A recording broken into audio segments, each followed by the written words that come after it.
Proyeknya tidak ada yang mangkrak. Inilah jurus ampuh Presiden Joko Widodo membangun infrastruktur di Indonesia. Dalam kurun waktu 10 tahun, pemerintahan Presiden Jokowi gencar membangun banyak mega proyek infrastruktur di seluruh Indonesia, dari Sabang sampai Merauke, dari Miangas hingga Pulau Rote. Namun menariknya, tidak ada satupun dari mega proyek Presiden Joko Widodo yang berujung mangkrak atau berhenti di tengah jalan. Loh, kok bisa? Berikut ini akan kami sampaikan penjelasannya. Namun sebelum lanjut menyimak video sampai selesai, saya ajak Anda untuk mendukung channel ini dengan cara like, subscribe, aktifkan tanda lonceng. Jangan lupa share dan berikan komentar di akhir penayangan. Masa 10 tahun adalah masa yang singkat untuk membangun infrastruktur di negara sebesar Indonesia. Namun Jokowi begitu gencar, gigih membangun mega proyek prestisius dengan nilai investasi bombastis yang mencapai ratusan triliun tanpa adanya mangkrak. Sebut saja pembangunan pelabuhan, bandara, jalan tol, kawasan wisata Mandalika, LRT Jabodetabek, dan yang terbaru adalah proyek kereta cepat Jakarta-Bandung.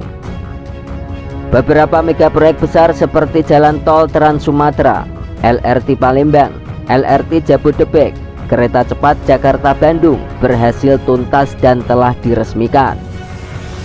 Lantas, pernahkah Anda berpikir mengapa di era pemerintahan Presiden Jokowi tidak ada satupun proyek yang mangkrak? Sebenarnya ada beberapa faktor yang dapat menjelaskan mengapa tidak ada proyek infrastruktur yang terbengkelai selama era pemerintahan Jokowi. Bahkan Jokowi juga banyak menyelesaikan proyek mangkrak di era presiden sebelumnya. Berikut ini akan kami jelaskan secara rinci rahasia pembangunan di era Presiden Joko Widodo. Yang pertama, kita mulai dari pemantauan dan pengawasan yang ketat. Pada pemerintahan Presiden Joko Widodo menerapkan sistem pemantauan dan pengawasan yang ketat terhadap proyek-proyek infrastruktur. Hal ini mencakup penugasan tim pengawasan proyek PPP dan sistem pelaporan secara transparan. Pengawasan yang ketat ini membantu mencegah terjadinya penyelewengan dana dan pelaksanaan proyek yang tidak efisien. Pemantauan dan pengawasan ketat membuat Presiden Joko Widodo berkali-kali mengunjungi proyek yang sedang dibangun. Hal ini guna memastikan pengerjaan berjalan sesuai dengan rencana awal.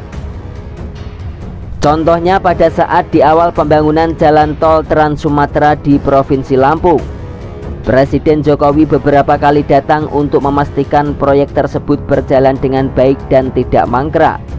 Begitu juga saat pembangunan LRT Jabodebek, dengan pengawasan yang ketat, Presiden bisa dengan cepat mengatasi kendala yang terjadi di lapangan, sehingga masalah yang terjadi tidak mengganggu proses pembangunan.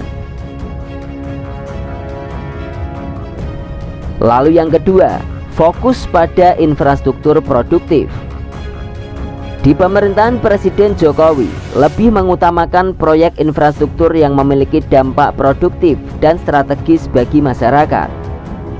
Fokus utama pembangunan infrastruktur tersebut seperti proyek jalan tol, pelabuhan, bandara, jembatan, pembangkit listrik, transportasi, MRT, kereta Trans Sulawesi, kereta cepat Jakarta-Bandung. Pembangunan infrastruktur distribusi logistik menjadi fokus utama pembangunan di era Presiden Jokowi.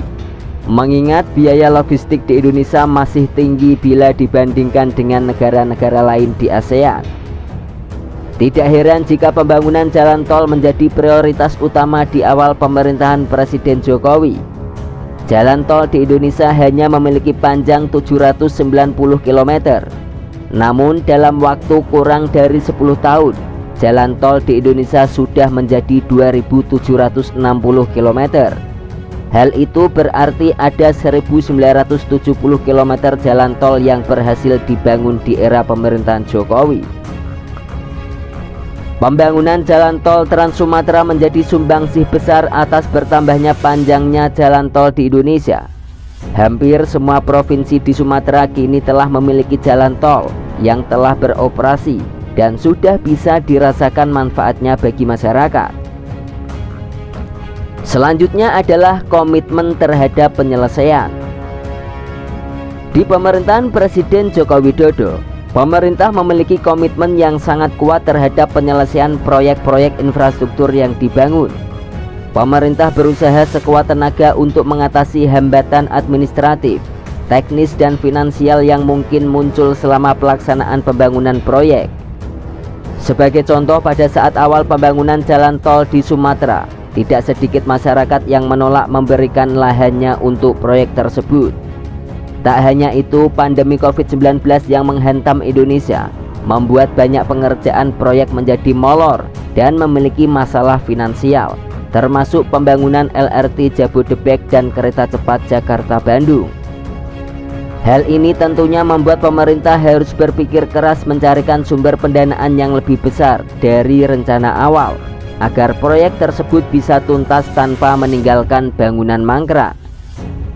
Kuatnya komitmen pemerintah dalam menyelesaikan suatu proyek membuat banyak proyek besar di pemerintahan Presiden Jokowi berhasil tuntas dan sudah bisa digunakan masyarakat. Selanjutnya yang nomor 4, kerjasama dengan pihak swasta. Pada era pemerintahan Presiden Jokowi juga mendorong partisipasi sektor swasta. Salah satu contohnya adalah pembangunan jalan tol Cisumdawu yang dikerjakan oleh perusahaan milik Yusuf Hamka, yaitu PT Citra Marga Nusapala Persada. Kerjasama ini membantu memastikan sumber daya dan keahlian yang diperlukan tersedia untuk menyelesaikan proyek-proyek dengan lancar.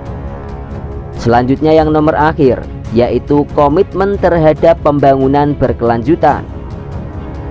Proyek-proyek infrastruktur yang dilaksanakan selama pemerintahan Presiden Jokowi juga cenderung mempertimbangkan dampak lingkungan dan aspek keberlanjutan. Demi meminimalisir dampak lingkungan pada jalur lintasan gajah di Sumatera, maka jalan tol tersebut dibuatkan terowongan khusus lintasan gajah. Tidak hanya itu saja, pembangunan kawasan ibu kota negara Nusantara pun dilakukan dengan memperhatikan dampak lingkungan yang ada. Pembangunan IKN Nusantara nantinya akan ramah lingkungan. Salah satunya dengan membangun tempat persemaian bibit atau nursery yang dapat menghasilkan sekitar 20 juta bibit setiap tahun. Tak hanya itu saja, 70% area IKN adalah kawasan hijau. Hal ini tentunya dapat membantu menghindari masalah lingkungan dan sosial dan dapat menyebabkan proyek tersebut terbengkelai. Itulah tadi 5 hal yang membuat proyek di era Presiden Joko Widodo tidak ada yang mangkrak. Namun perlu diingat bahwa setiap pemerintahan memiliki tantangan dan kompleksitas masing-masing dalam mengelola proyek pembangunan infrastruktur. Menariknya, di era Presiden Joko Widodo banyak mega proyek yang berhasil tuntas meskipun terdapat beberapa kendala dalam proses pembangunannya. Hal itu menandakan bahwa pemerintahan di era Presiden Joko Widodo sangat efektif dalam menuntaskan berbagai proyek infrastruktur. Kerja keras Jokowi ini menjadi bukti nyata bahwa Presiden Jokowi tidak ingin meninggalkan proyek mangkrak di era pemerintahannya.